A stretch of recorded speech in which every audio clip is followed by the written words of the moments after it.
Shalom les Chaverim. Alors Bédat Hachem, aujourd'hui, j'aimerais vous raconter une histoire parce qu'il s'est passé quelque chose qui m'a un petit peu, on va dire, bousculé et j'aimerais vous le partager. Une personne qui était religieuse, proche d'Hachem, qui faisait Torah Mitzvot, et il lui arrivait un malheur chez Nida, une difficulté, une souffrance, quelque chose de pas facile. Et cette personne-là, elle comprenait pas. Elle dit, je comprends pas pourquoi Dieu il me fait ça, je comprends pas. Zotora vezosrara, c'est ça la Torah, c'est ça la récompense. C'est comme ça que Dieu me récompense. En l'occurrence, cette femme-là, c'était une personne qui a perdu son papa. Elle me dit, j'ai beaucoup prié. Et mon père, il est parti comme ça. J'étais sûr qu'il allait guérir. J'étais sûr qu'il allait guérir. J'étais sûr qu'il allait vivre. Et mon père, il est parti. Et cette femme-là, elle a commencé à se poser des questions. Comment ça se fait que Dieu, il m'a pas récompensé? Pourquoi Dieu, il n'a pas réalisé mes prières? Et en fait, de cette question-là, de cette graine du mal, ce doute, il s'est développé un arbre d'hérésie en elle. Et donc du coup, cette personne-là, elle s'est complètement éloignée d'Hachem. Alors, je la juge pas parce que une difficulté, une souffrance, que Hachem, il nous teste pas. On peut pas juger qui que ce soit. On peut pas juger qui que ce soit. Mais à travers cette épreuve-là, je suis sûr qu'elle peut se rapprocher d'Hachem. J'en suis sûr. Et le Rav, il répond.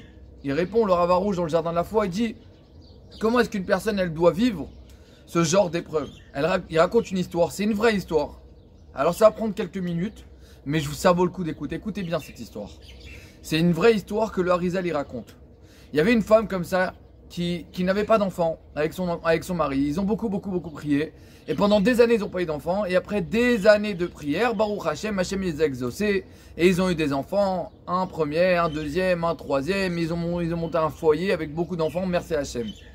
Le mari, c'était pas un Talmid Chacham, c'était un homme bien, qui étudiait la Torah un petit peu, et qui faisait du commerce. Il allait de ville en ville et il vendait sa marchandise. Mais il avait une particularité, c'est qu'il était très généreux.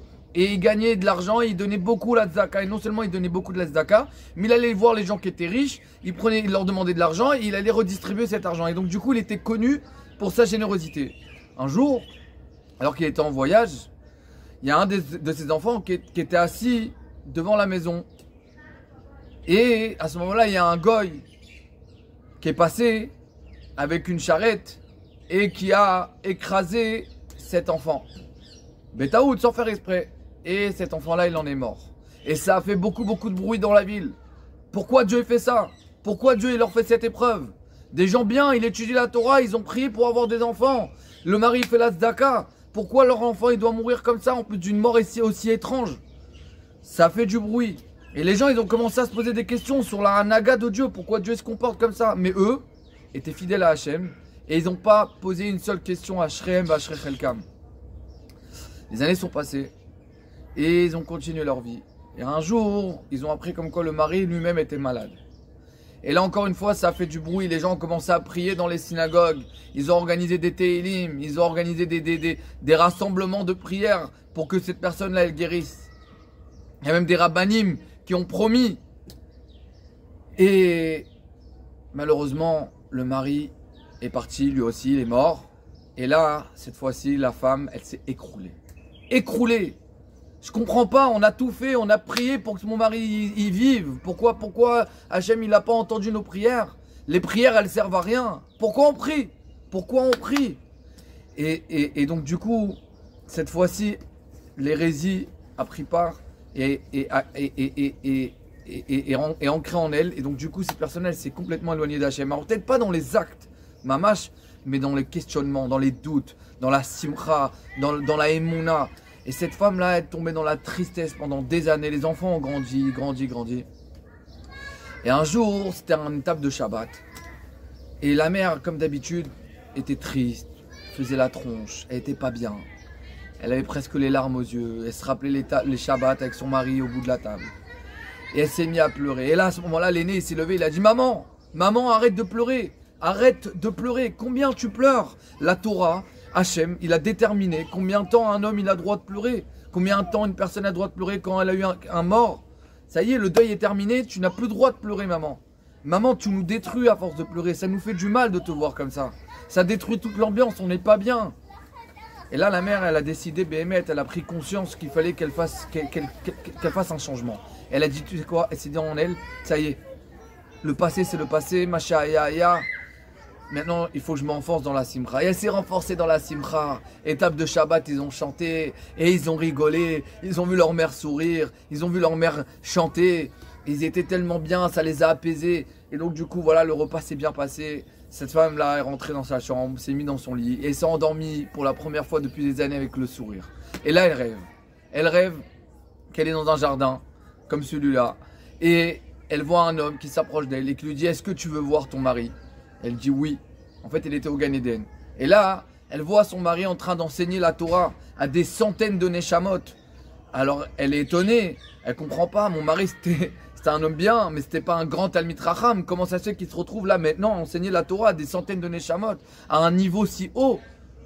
Et donc le cours se termine et elle se rapproche de son mari se rapproche d'elle et lui dit, et elle le questionne, mon mari, ça fait tellement longtemps que je t'ai pas vu, tu m'as manqué, et c'est quoi? Pourquoi tu m'as quitté? Pourquoi? On a tellement prié pour toi, et pourquoi les prières n'ont pas été exaucées? Et non seulement ça, c'est quoi? Pourquoi tu es ici comme ça en train d'enseigner la Torah à toutes ces Neshamot?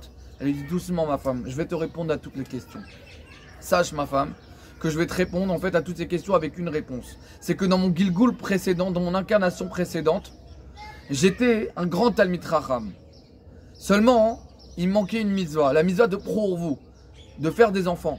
Et donc du coup, ils m'ont refait revenir dans ce monde-là, dans le corps de ton mari. Donc je suis devenu ton mari. Et on a eu des enfants. Et donc du coup, j'avais plus de raison d'être dans ce monde-là. À partir du moment où j'ai accompli ma mission, je n'avais plus de raison d'être dans ce monde-là. Donc du coup, effectivement, vous avez beaucoup prié. Mais j'avais terminé mon tikkun dans ce monde-là, j'avais plus rien à faire. Alors ne crois pas que ces prières étaient en vain. Ces prières n'étaient pas en vain. Ces prières, elles ont permis à moi d'arriver à des niveaux spirituels dans les Olamot, à Elohim, dans le Gan Eden. J'ai atteint des niveaux que je ne pouvais pas atteindre. Et grâce aux prières que vous avez fournies, j'ai atteint des niveaux.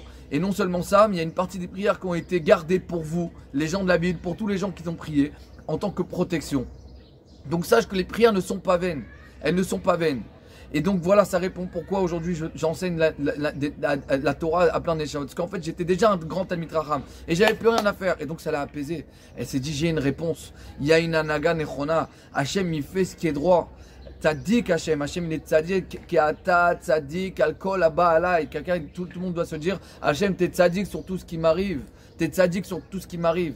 Et donc l'histoire continue. Et là elle lui dit mon mari, mais comment ça se fait que notre enfant il est mort comme ça et en plus d'une mort si étrange? Alors elle lui a dit, est-ce que tu veux voir ton enfant? Oui, je veux le voir. Et donc du coup, son mari l'a emmené dans un endroit très haut, encore plus haut dans les sphères célestes. Et elle lui a dit, voilà, sache ma femme que toi tu as l'autorisation d'aller ici, de venir ici, parce que tu es la mère de cet enfant. Et donc du coup, elle voit son enfant en train d'enseigner la Torah dans un monde encore plus haut, encore plus de Neshamot. Elle est étonnée, je ne comprends pas comment ça se fait. Comment ça, elle est étonnée. Et en fait, son mari lui dit, voilà, sache que notre enfant, dans son Gilgul précédent, lui aussi c'était un grand tzaddik, un grand Talmid Racham. Mais en fait, dans sa jeunesse, ce même Talmid Racham avait été enlevé par des goyim et il a allaité d'une femme goya. Et donc du coup, comme Hachem, il est médakdek avec les tzaddikim, c'est-à-dire que Hachem avec les tzaddikim, il fait attention à chaque chose. Donc Hachem, il a décidé de renvoyer cette neshama dans ce monde. Et toi, tu as été choisi en tant que mère pour cet enfant-là, parce que tu étais une femme pieuse. Donc du coup pour lui donner du lait. Et donc du coup à partir du moment où ça y est il avait accompli sa réparation, il n'avait plus rien à faire. Mais ok, ça répond à ma question, mais pourquoi d'une mort si étrange? Mais en fait sa neshama avait vu qu'il y avait un djinn sur les gens de la ville. Et donc du coup elle a décidé de mourir d'une mort si étrange. D'une mort si étrange. Car parce que c'était le seul moyen pour annuler cette rigueur qu'il y avait sur les gens de la ville. Et donc elle lui dit voilà, sache ma femme qu'il y avait un décret sur ton deuxième enfant et que du fait que tu étais triste, quand quelqu'un il est triste, ça met des décrets sur lui et tu devais perdre un deuxième enfant, et par le mérite du fait que tu t'es renforcé dans la simcha ce soir à table de Shabbat avec nos enfants, alors ce décret s'est annulé et j'ai eu le droit de me dévoiler à toi. Donc maintenant avance et crois en Dieu et remarie-toi, reconstruis. Voilà, ça c'est une histoire que le Harizal il a racontée et qu'on doit bien comprendre, une notion, écoutez bien. Et cette notion, il faut la faire rentrer en nous. Et je vais vous la transmettre à travers une chanson que le Rav Arush il a écrit. L'omevin klum, rak ma'amin, shakol letova. je comprends rien, je comprends rien. J'ai la foi que tout est pour le bien. C'est tout. C'est ça la Emouna. C'est ça la Emouna. Je comprends pas. On peut pas comprendre Dieu. Alors à travers cette histoire, elle a pu comprendre. Elle a pu comprendre en étant vivante, elle a pu comprendre la Hanaga d'Hachem. Mais nous, il y a des fois, on vient pas dans les rêves nous raconter ce qui se passe. D'accord? Mais on doit avoir la foi. On ne comprend pas la Hanaga d'Hachem, mais on a la foi que ce que Hachem il fait c'est bien. On a la foi que ce que Hachem il fait c'est bien. On doit jeter notre intellect pour avoir foi en Dieu. Be'atzlacha.